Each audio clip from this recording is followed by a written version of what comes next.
Hello and welcome back to week number 2 of the Colourwerx ModTV QuiltAlong, coming to you from beautiful Palm Desert, California. I'm so happy that you're joining us again for week number 2, and this week is all about getting started to piecing our blocks together. So this week we're going to work on piecing our TV screen together and our leg units. But first, let's review what we should have done in week number 1 quickly.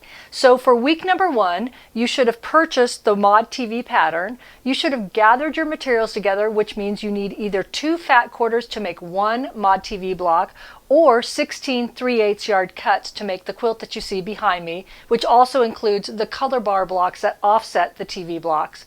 And you should have pre-cut at least for 1 ModTV block.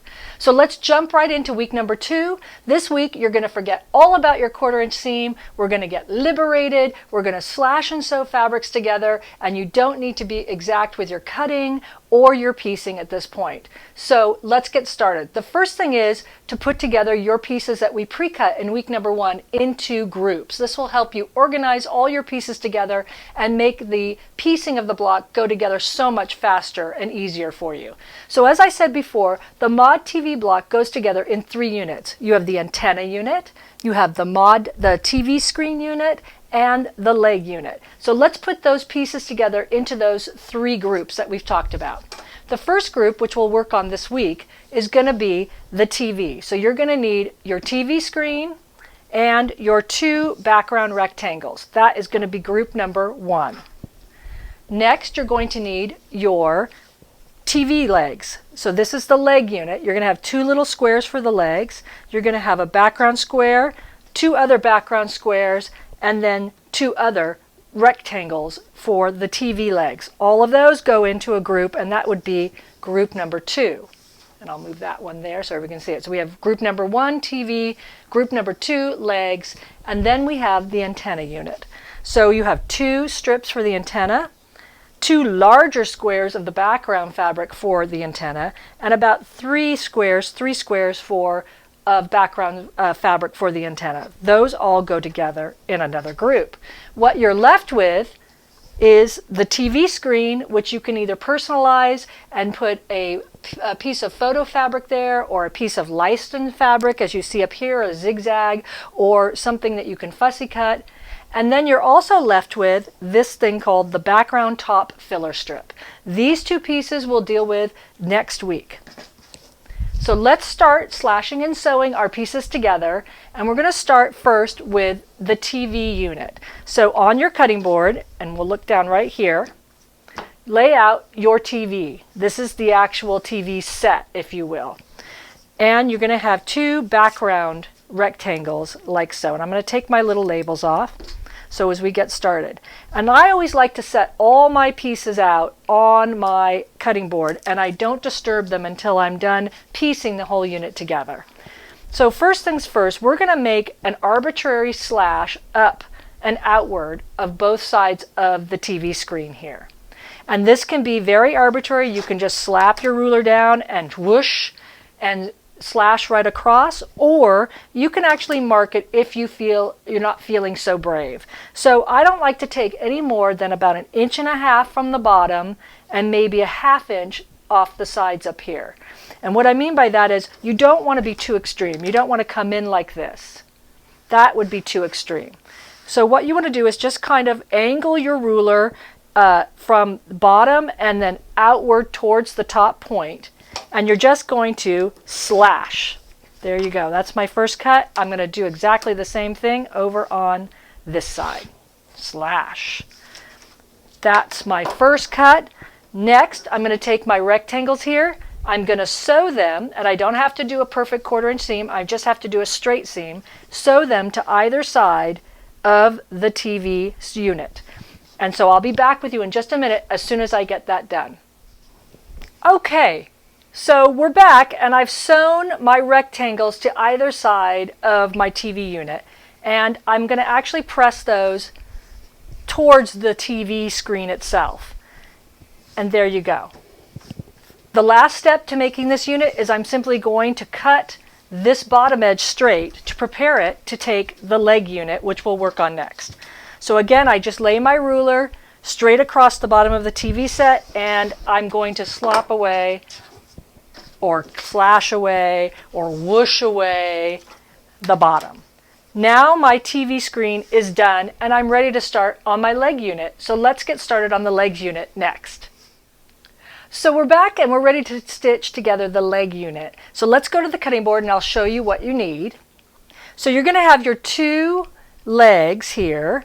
You've got some background squares here, and notice that you have rectangles. So this is a 3 by 3.5 and a 3 by 3 square, and these are 3.5 by 3.5 inch squares. First things first, I'm going to cut the 3.5 by 3.5 inch squares in half. So I'm going to actually make them 1 3/4 by 3.5 inches. And I'm going to have 4 units when I do that because there's 2 layers here. So the next thing I'm going to do is actually crease these leg units in half by folding them in half lengthwise and just doing a finger crease across there. That gives me a center line to look at on the leg unit. Next thing to do for the leg unit is to set these out into formation, and you'll find this in your pattern under the leg unit directions. And what I mean by setting these in formation is this is actually how the leg unit will eventually go together. So you can see I've got my 2 background square rectangles on either side. I've got a little rectangle and a leg unit and a little rectangle, a square, another rectangle, another leg unit, and another rectangle, and then the outer rectangle there. So leave that in place along your cutting board when you get ready to stitch the leg units together. Do not disturb this. Only remove the pieces that you need to remove from the cutting board as you stitch this together. First things first, we're going to start with the right leg unit. I'm going to simply take this little background rectangle and I'm going to flip it over. And what I'm going to do is I'm going to angle it. If you can see, I'm angling it from the bottom right up towards that center crease mark that I created.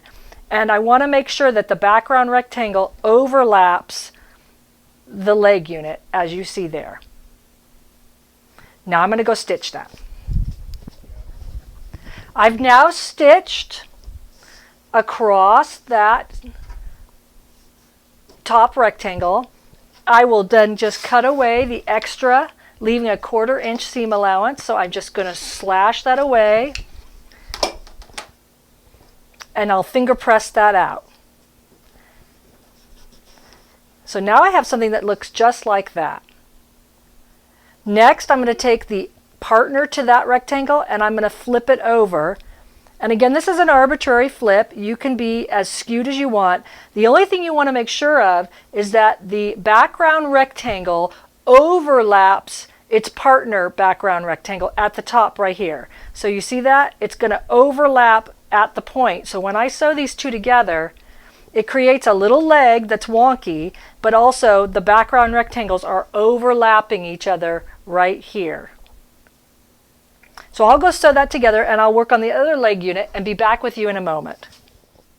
So I'm back from the machine and we'll go down to the cutting board again, and we can see here that I've got all of my leg units together, ready to piece these 5 pieces together. So I've got my leg units with the background rectangles attached to either side. You can see they're kind of wonky and pointed there. I've also cut away any excess fabric on the back so to reduce the bulk. The proper squaring measurements are 2.5 by 3 inches, and I've created, if we go down to the cutting board, I've created myself a little center line here. Now you can do this by actually laying your ruler and drawing a little line down there from the point to what you think the center of your leg is, or you can simply fold the unit in half and crease it to give yourself a little center crease. I find this helpful, so when I'm squaring this down, if I know that I have to square it down to 2.5 by 3 inches, that I am going to actually put my 1 1/4 inch mark on that center line, because half of 2.5 is 1 1/4.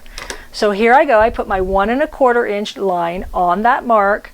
And if your TV leg unit doesn't make the whole 2.5 by 3 inches like mine doesn't, don't stress out. Just go ahead and square it down as close as you can to that 2.5 by 3 inch measurement. It will all work out in the end, because we're going to square the whole block down when we get done putting all the units together next week. and you'll find that you're going to have a lot of extra room. So I'll get rid of all those. I'll put it back into place, and now I have 5 units that go together. And this way, you're going to piece this center unit to these leg units out to these units here. So I'll be right back with you. Right, so I'm back from the machine, and here is my leg unit put all together. I'm going to put that on my cutting board here, like so. I'm going to take my TV unit that I created in the first step here, and that goes just like that. Now I'm going to sew those 2 pieces together. Keep in mind that I'm not worried about how big this block is growing or if these sides are even or anything like that. I simply line up these legs to where I think they look appropriate under my TV screen. I flip right sides together and I sew right across that bottom seam there, and then we'll be done. So I'll be back with you in just a minute. So there you go. We've got the TV screen attached to the leg unit. And that is the end of week number 2. So we thank you so much for joining us, and we'll see you next week for week number 3, where we're going to start piecing together the antenna unit and the color bar blocks if you're doing the larger lap size quilt. Thank you so much for joining us, and we'll see you next week.